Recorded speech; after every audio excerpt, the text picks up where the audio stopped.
एक गांव में राम किशोर अपनी पत्नी शीला और बेटे हेमंत के साथ रहता है। सूरज निकल चुका था, लेकिन हेमंत अभी तक सोकर नहीं उठा था। तभी शीला उसे जगाने आई।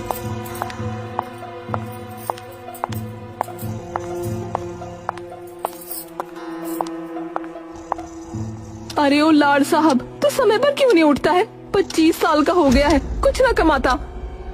अरे क्या हो गया है? क्यों सुबह सुबह? हाँ, तुम तो इसके समर्थन में आओगे ही। अरे मैंने अभी कुछ कहा भी नहीं है। अपने लाडले बेटे से कुछ क्यों नहीं कहते हो कि कुछ काम करे? अरे अभी किसी को भी नौकरी नहीं मिल रही है भैया। ठीक है, मैं उठ गया हूँ। अब आप दोनों आपस में झगड़ा मत करो बस। बेटा, तेरी माँ सही ही तो कहती है। तुझे कुछ ना कुछ काम करना चाहिए। ठीक है, मैं कोई काम देखने जा रहा हूँ। हेमंत घर से बाहर चला गया।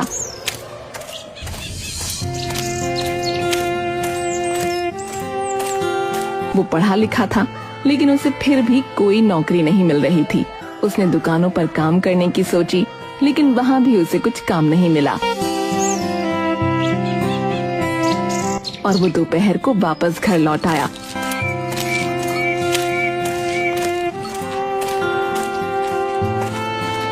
आ गया, नौकरी मिली? नहीं।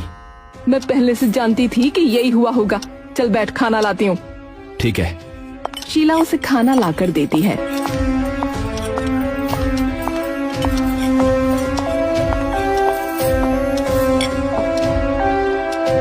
वो खाना खाने लगा।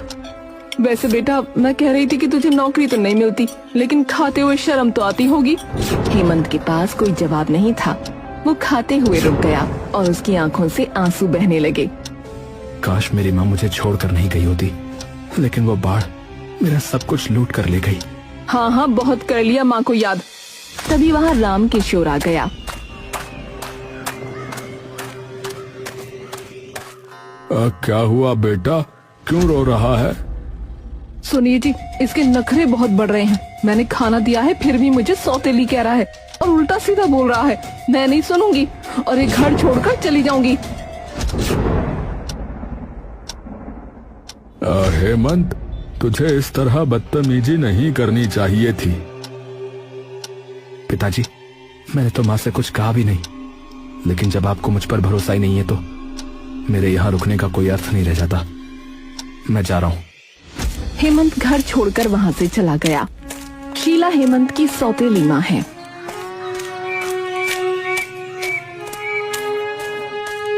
क्योंकि उसकी खुद की माँ नदी में डूबकर इस दुनिया से चली गई थी, इसलिए उसे अपनी माँ की बहुत याद आ रही थी। वो सड़क पर ऐसे ही चला जा रहा था और चलते चलते एक जंगल में पहुँच गया और थक कर एक पेड़ के नीचे बैठ गया। न जाने मैं घर से कितना दूर निकल आया हूँ। अब कुछ देर यहीं आराम कर लेता हूँ। हेमंत वहीं सो गया।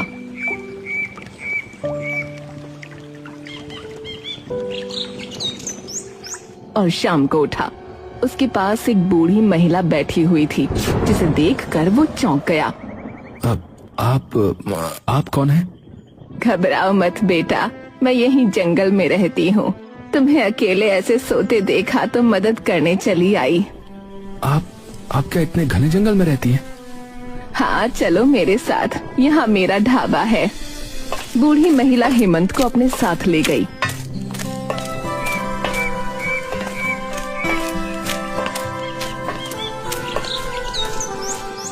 बेटा, ये मेरा ढाबा है।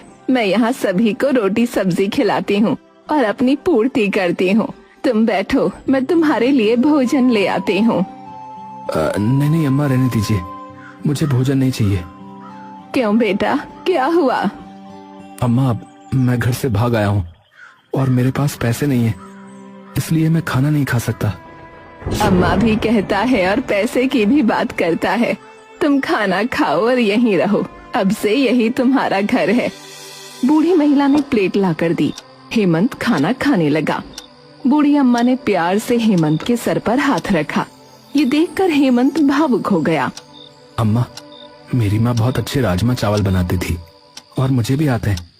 मैं भी ढाबे पर बनाया करूँगा। ठीक है बेटा। एक सुनसान जंगल में हेमंत को सहारा मिल गया था।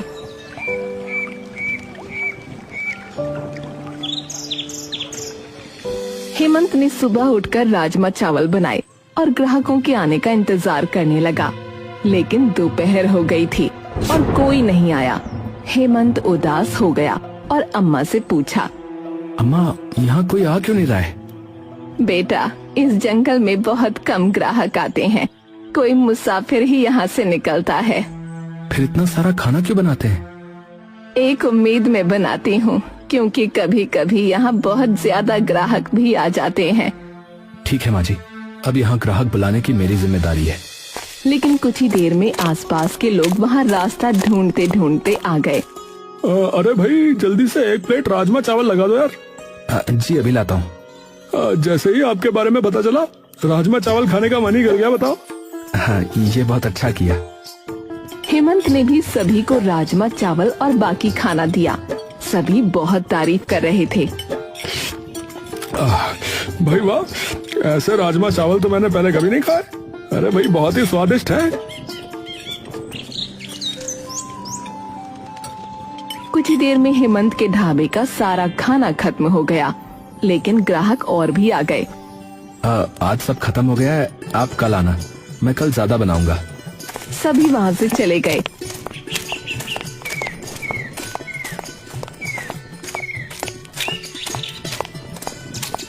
हेमंत ने आज के कमाए हुए पैसे की तरफ देखा तो वो बहुत खुश हो गया, क्योंकि उसने पहली बार पैसे कमाए थे। बेटा, तूने तो कमाल ही कर दिया। अम्मा, ये सब आपका कमाल है। नहीं बेटा, मैंने इतने ग्राहक पहले कभी नहीं देखे। अम्मा, अब से हम रोजाना ऐसे ही पैसे कमाएंगे। ये लीजिए आज के पैसे। बेटा, अब तुम्हारे बिना मेरा इस दुनिया में कोई नहीं है, इसलिए अब से ये ढाबा और पैसे तुम ही संभालो। ठीक है अम्मा। हेमंत का ढाबा ठीक से चल रहा था।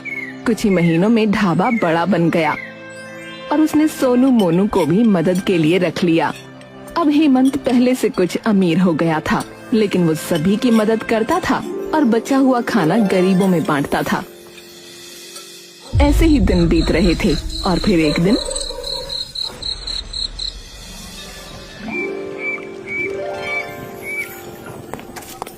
एक गरीब दंपति वहाँ से निकलकर जा रहा था।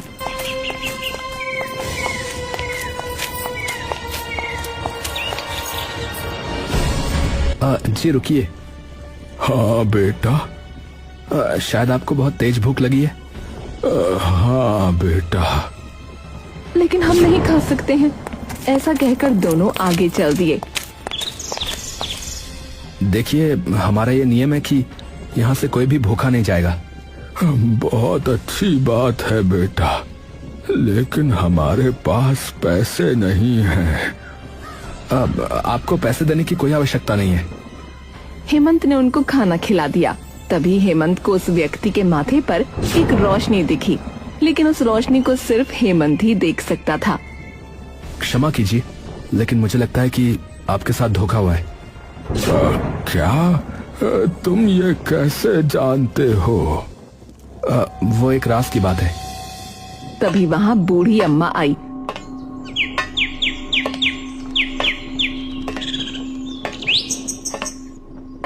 क्या हुआ हेमंत बेटा? मैं बताता हूँ। मैं रामनगर का राजा था, लेकिन अभी रंक बन चुका हूँ।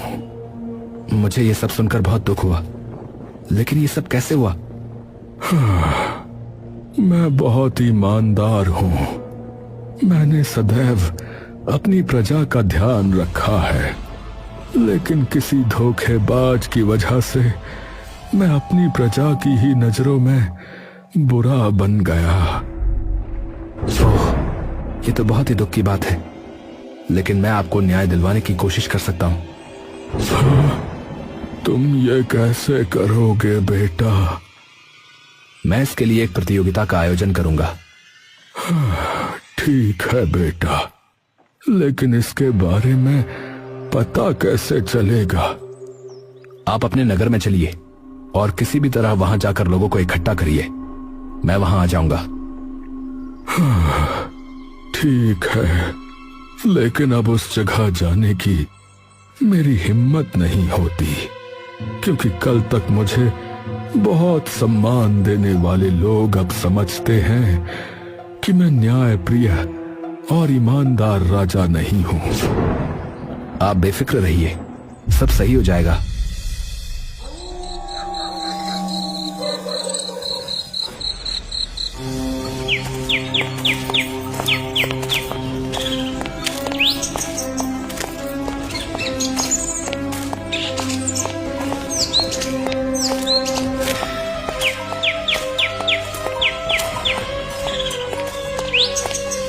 अगले दिन सुबह राजा रानी भेष बदलकर रामनगर पहुंच गए और अपने एक शुभ चिंतक के द्वारा नगर के सभी लोगों को मैदान में इकट्ठा करवा दिया।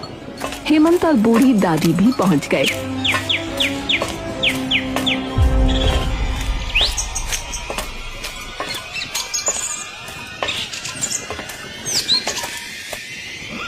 मेरी आज्ञा के बगैर तुम सब क्यों इकट्ठे हुए हो? पता नहीं महाराज, ये सब यहाँ क्यों आए हैं? इन सभी को मैंने यहाँ बुलाया है। कौन हो तुम? पहले कभी इस नगर में नहीं देखा? जी मैं राजमा चावल वाला हूँ। अपने राजमा चावल बेचो ना, यहाँ क्यों भीड़ इकट्ठी की है?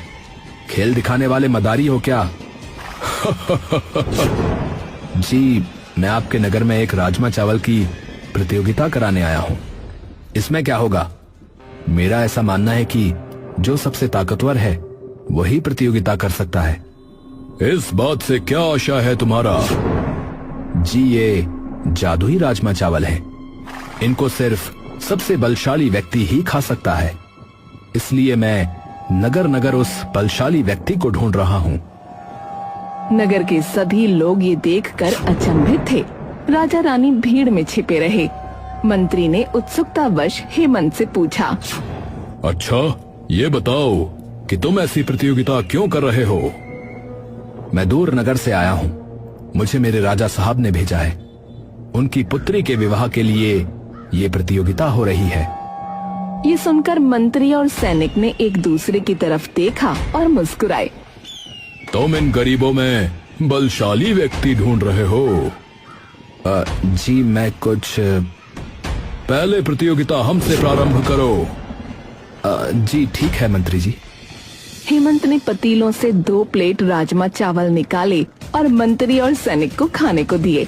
मंत्री और सैनिक बहुत खुश थे, क्योंकि दोनों मन ही मन राजकुमारी से विवाह और साम्राज्य का मालिक बनने का सोच रहे थे। नगर की प्रजा भी प्रतियोगिता के परिणाम का इंतजार कर रही थी। ये प्रतियोगिता मैं ही जीतूंगा, क्योंकि मुझसे अधिक बलशाली यहाँ कोई नहीं है। मैं भी जीत सकता हूँ, और मेरे बारे में आप जानते भी हैं। हाँ हाँ देखते हैं। हाँ, ये सब क्या है? ये क्या हो रहा है? हे राजमा चावल वाले, तूने हमें क्या खिला दिया है? मुझे भी ये सब हो रहा है। ये सब कहाँ से आ रहा है? जो हमने गलत किया है वो सब कैसे दिखाई दे सकता है? हाँ, ये राजमा चावल खाने से सभी के अच्छे और बुरे कर्म उसके सामने तुरंत आ जाते हैं। अगर तुम्हारे सामने ये सब आ रहे हैं तो अवश्य तुमने कुछ बुरा किया है। मुझे बहुत डर लग रहा है, मुझे इससे बाहर निकालो। मैंने तो पहले ही बताया था कि मैं किसी बलशाली व्यक्ति को ढूंढ रहा हूँ।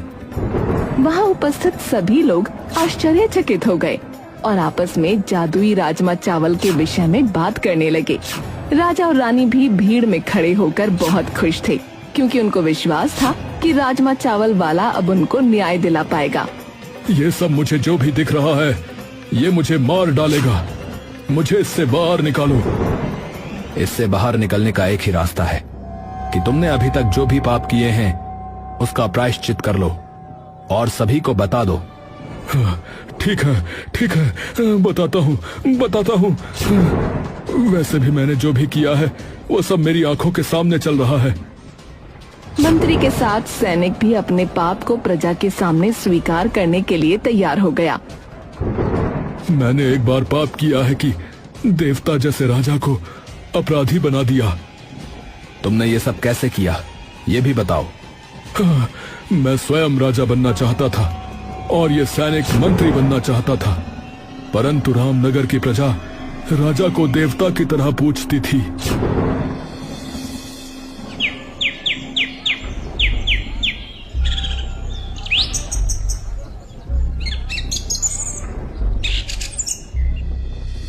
हम दोनों का अपने अपने लक्ष्य तक पहुंचना मुश्किल है। क्यों मंत्री जी? अरे मंत्री तुम्हें बनना है। हाँ, मैं वर्षों से मंत्री बनने का इंतजार कर रहा हूं। रामनगर की जनता हमें कभी स्वीकार नहीं करेगी, क्योंकि राजा साहब उनके लिए भगवान है। फिर हमारा सपना कैसे पूरा होगा? हमें कुछ तो करना पड़ेगा। नहीं मंत्री जी, ये मुमकिन नहीं है। लेकिन नामुमकिन भी नहीं है। दोनों एक दूसरे की तरफ देखकर हंसते हैं और फिर अपने उद्देश्य की पूर्ति के लिए पाप करने निकल जाते हैं और राजा के पास पहुंचते हैं।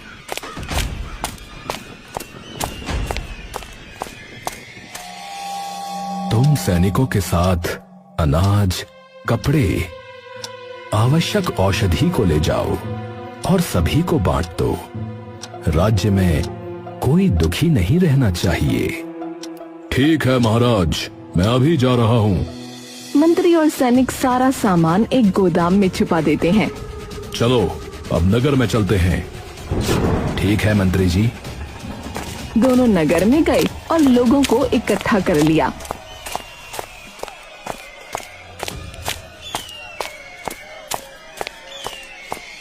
मुझे बहुत दुख है ये बताते हुए कि महाराज ने बुलवाया है कि वो अब आपका ध्यान नहीं रख पाएंगे। इस बार आपको महल से कोई भी सहायता नहीं मिलेगी। नगर के सभी लोग बहुत उदास हो गए और इसी तरह कई महीने बीत गए। मंत्री और सैनिक दोनों ने राजा को बहुत बदनाम कर दिया। नगर में हाहाकार मच गया। सारी प्रजा ने मिलकर राजा का विरोध कर दिया। मेरे पास अपनी सफाई में कहने के लिए कुछ भी नहीं है, परंतु मैं इतना कहूंगा कि मैंने तुम्हें दुख नहीं पहुंचाया है। लेकिन ये सब किसने किया है मैं नहीं जानता। अवश्य किसी ने विश्वासघात किया है। इतना कहकर राजा और रानी महल छोड़कर निकल गए।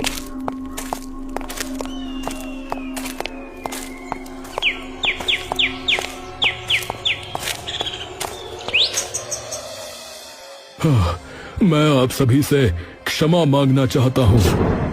तभी भीड़ से राजा रानी निकल कर आए और मंत्री से कहा, मंत्री, तुम्हें अपनी भूल का एहसास हो गया है, इसलिए मैं तुम्हें क्षमा करता हूँ। हाँ मंत्री, तुमने लालच में आकर गलती की है, लेकिन हम तुम्हें क्षमा कर रहे हैं। आगे से जनता को कोई कष्ट मत पहुँचाना। मंत्री और सैनिक ने एक दूसरे की तरफ इशारा किया और फिर दोनों ने अपनी तलवार निकाल ली।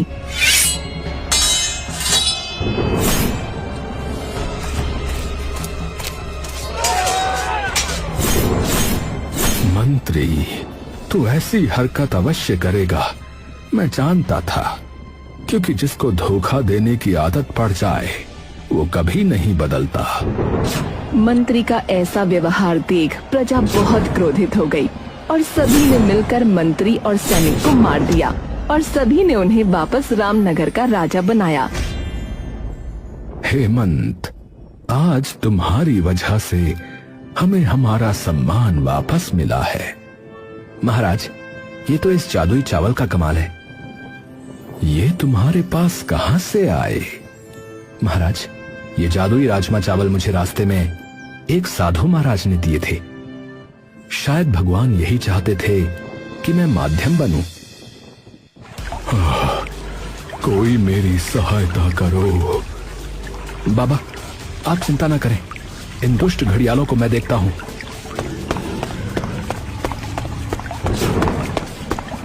तभी अचानक से दोनों घड़ियाल दो साधुओं में परिवर्तित हो गए और नदी किनारे साधु बाबा मुस्कुरा रहे थे।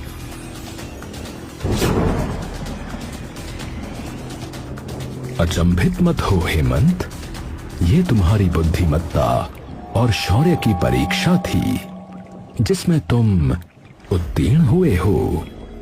ये दोनों मेरे ही शिष्य हैं। बाबा, ये क्या लीला है? मैं वास्तव में परेशान हूं। हम सब जानते हैं वत्स, तुम चाहो तो कोई भी वर मांग सकते हो। नहीं बाबा जी, मैं कोई वर धारण कर घमंड का भागी नहीं बनना चाहता। अति उत्तम। हेमंत, इस पोटली को लो। इसमें कुछ जादुई चावल हैं और साथ में कुछ जादुई राजमा। इन्हें अपने साथ रखो। अब लेकिन बाबा, ये भला मेरे किस काम के? ये समय आने पर तुम्हें स्वयं ज्ञात हो जाएगा वत्स। तुम्हारी परेशानियों का हल यहीं से होगा। इस तरह मुझे ये राजमा चावल मिले थे जो आज इस राज्य के काम आए। बहुत अच्छा। मैं तुम्हें राज दरबार में ही रखना चाहता हूं। ठीक है महाराज, बूढ़ी अम्मा भी मेरे साथ रहेंगी। ठीक है बेटा। हेमंत का जीवन सुधर गया। अब बूढ़ी अम्मा भी उसके साथ राज दरबार में रहने लगी और राजमा चावल की वजह से रामनगर एक बार फिर से खुशहाल हो गया।